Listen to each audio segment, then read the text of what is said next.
کہ ہمارا ادب، ہماری عزت، ہماری رسپیکٹ کی جائے. چھوٹا ہم سے جو ہے وہ کون ہے کہ ہم اس کی عزت کریں، اس کی رسپیکٹ کریں؟ اسلام کی یہ تعلیم نہیں ہے.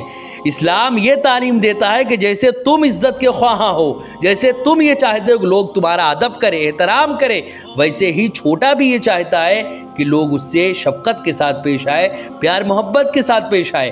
ہر انسان کی یہ خواہش ہے کہ اس سے بڑے ہی ادب اور بڑے احترام کے ساتھ اور پیار محبت سے پیش آیا جائے. لیکن ہم اپنے حقوق تو یاد رکھتے ہیں، لیکن چھوٹے لوگوں کے جو حقوق ہیں اسے ہم پس پشت ڈال دیتے ہیں. اس لیے آج ہی ہم یہ عہد کریں کہ اپنے جو ہم سے بڑے ہیں ہم ان کی عزت کریں گے، ان کا ادب کریں گے، ان کا احترام کریں گے. لیکن جو ہم سے چھوٹے ہیں ان کا بھی ہم شفقت سے پیش آئیں گے اور ان سے بھی پیار محبت سے ہی ملیں گے. یہ بات ذہن میں رکھیں کہ ہر ایک کے اپنے حقوق ہیں. رشتے ہر قسم کے ہوتے ہیں، جیسے بھائی بہن کا رشتہ جس میں بہت سارا پیار ہوتا ہے. رشتوں میں ماں باپ کا رشتہ بہت اعلیٰ اور بلند مقام رکھتا ہے. ماں باپ کے بارے میں اولاد کے لیے یہ کہا گیا کہ ان کے قدموں کے نیچے جنت ہے. ماں باپ کے بارے میں یہ واضح لفظوں میں یہ فرمایا گیا. کئی سارے مقام پہ الگ الگ اس طرح کی باتیں کہی گئیں کہ ماں باپ کا آخر مقام کیا ہے. کسی مقام پہ کچھ کہا گیا تو کسی مقام پہ کچھ کہا گیا. کئی سارے مقام پہ الگ الگ فرمان اللہ رب العزت نے واضح طور پر قرآن مقدس میں بھی نازل فرمائے، اور حضور صلی اللہ علیہ وسلم نے احادیث نبویہ میں بھی ماں باپ کی فضیلت، ماں باپ کی اہمیت کے بارے میں کئی سارے مقام پہ فرمایا کہ آخر ماں باپ کی اہمیت کیا ہے. ایک مقام پہ واضح لفظوں میں فرما دیا، اللہ رب العزت نے فرمایا کہ جب ان میں سے کوئی بڑھاپے کو پہنچے، ان میں سے وہ دونوں پہنچے یا ان میں سے کوئی ایک جس کو تم پاؤ، یعنی جب تم جوان ہو جاؤ، جب تم بڑے ہو جاؤ اور ان میں سے دونوں بوڑھے ہو جائے یا ان میں سے کوئی ایک ہو، تو ان کے لیے اپنی رحمت کے بازو کو پھیلا دو. وَلَا تَقُلْ لَهُمَا أُفٍّ وَلَا تَنْهَرْهُمَا وَلَا تَقُلْ لَهُمَا أُفٍّ، اور ان کو جھڑکو نہیں بلکہ انہیں اف تک مت کہنا اور بڑے پیار محبت سے پیش آنا. یہ ماں باپ کے بارے میں اللہ رب العزت نے واضح لفظوں میں فرما دیا کہ ماں باپ کا کیا مقام و مرتبہ ہے. لیکن آج ہماری حالت یہ ہے کہ آج ہم اپنے ماں باپ کو، جنہوں نے ہمیں چلنا سکھایا ہے، جیسے ہی ہم اس لائق ہوتے ہیں کہ ہم کمانے لگتے ہیں، انہیں ہم اولڈ ایج ہوم جو ہے وہاں پہ چھوڑ دیتے ہیں. جا کر ان کو اس جگہوں پہ جا کر چھوڑ دیتے ہیں جنہوں نے اپنے خون پسینے سے گھر کو بنایا، اس کو سینچا اپنے خون سے، اس گھر سے نکال کر ان کو جا کر ایک ایسی جگہ چھوڑ دیتے ہیں جہاں پہ ان کا کوئی پرسان حال نہیں ہے، اپنا کوئی نہیں ہے. پرائے تو بہت ہیں وہاں پہ، لیکن کوئی اپنا وہاں نہیں ہے، نہ بیٹا ہے وہاں پہ، نہ ہی کوئی اور ہے وہاں پر. آج یہ حالت ہو چکی ہے. لیکن یہ بات ہمیشہ ہمیں ذہن میں رکھنی چاہیے کہ آج اگر ہم نے یہ کیا ہے، آج ہم نے یہ کانٹے بوئے ہیں، تو کل اس میں سے پھول نہیں نکلیں گے. کل اس میں سے جو پھل نکلے گا نا وہ بھی کانٹے کا ہی ہوگا. اگر آج ہم نے یہ زہر بویا ہے تو کل اس میں سے ہم کو جو ہے امرت نہیں ملے گا.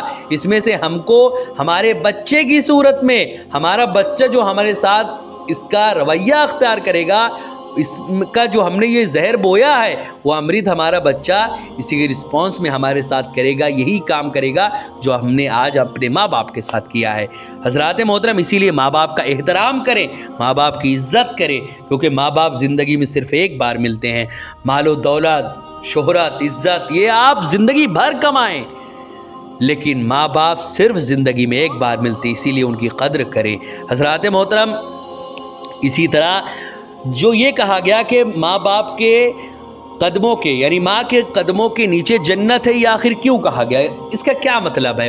بہت سارے لوگ اس لفظ کو استعمال کرتے ہیں لیکن اس کا مطلب نہیں سمجھتے کہ ماں کے قدموں کے نیچے جنت کا مطلب کیا ہے. کچھ لوگ یقیناً سمجھتے ہیں لیکن زیادہ تر لوگ نہیں سمجھ پاتے. ماں کے قدموں کے نیچے جنت کا مطلب یہ ہے کہ ماں کی خدمت کر کے، ماں کی فرما برداری کر کے، ماں کی دلوں میں خوشی ڈال کر، ماں کو خوش کر کے تم جنت کو حاصل کر سکتے ہو. اگر تم ماں کی خدمت کرو گے تو تم جنت کے حقدار بن جاؤ گے. یہ مطلب ہوتا ہے کہ ماں کے قدموں کے نیچے جنت ہے. اسی طرح باپ کا احترام کرنے کا حکم دیا گیا اور والدین کو اف تک کہنے سے منع کیا گیا.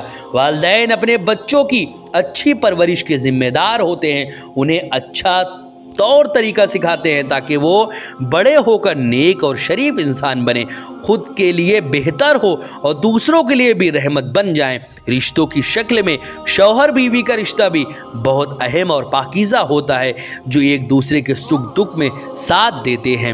اللہ رب العزت نے میاں بیوی کو ایک دوسرے کے لباس سے تعبیر کیا اور عورتوں اور بچوں کو سکون قرار دیا۔ اسی لیے ہمیں چاہیے کہ ہم اپنے شوہر یعنی ان تمام معزز خواتین سے یہ میں گزارش کرتا ہوں کہ اگر ان کا شوہر ہے تو اپنے شوہر کی رسپیکٹ کریں، اور اگر ہمارے کوئی محترم بھائی ہمارے اسلامی بھائی ہیں تو وہ بھی یہ جان لیں کہ ان کی جو بیوی ہے، ان کے جو بچے ہیں، وہ ان کے لیے ایک سکون کے لیے ہے، تو اسی لیے ان کی رسپیکٹ کریں، ان کی عزت کریں اور انہیں پیار محبت سے ان کے ساتھ پیش آئے، بہت ہی نرم لہجے میں پیش آئے۔ یہ سارے رشتے اگر مضبوط ہو تو زندگی بہت ہی خوشگوار معلوم ہوتی ہے، ورنہ زندگی کا ایک ایک پل مشکل معلوم ہوتا ہے۔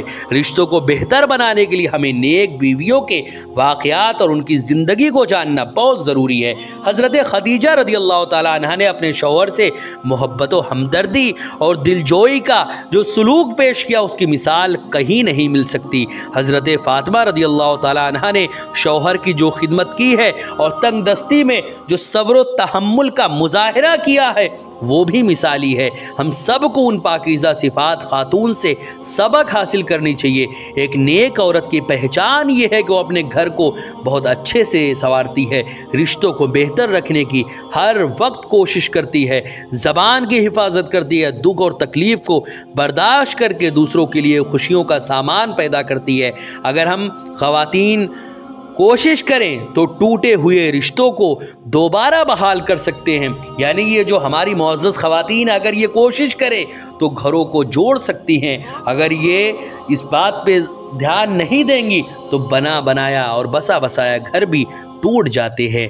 حضرات محترم، اور رشتے ہیں تو اسے اور مضبوط کر سکتی ہیں۔ اس سے گھروں کے اندر اسلامی ماحول دیکھنے کو ملے گا، جہاں پیار ہوگا، خوشیاں ہوں گی اور ایک دوسرے کے لیے ایثار و قربانی ہوگی۔ اسی لیے ہمیں چاہیے کہ سنت نبوی اور صحابہ، تابعین، تابعین کے واقعات کو ہم پڑھیں اور ان کی زندگی کو اپنے اندر سمائیں اور انہی کے مطابق اپنی زندگی کو گزاریں۔ حضرات محترم، اللہ رب العزت سے دعا ہے کہ اللہ رب العزت ہم سب کو اس کی توفیق عطا فرمائے۔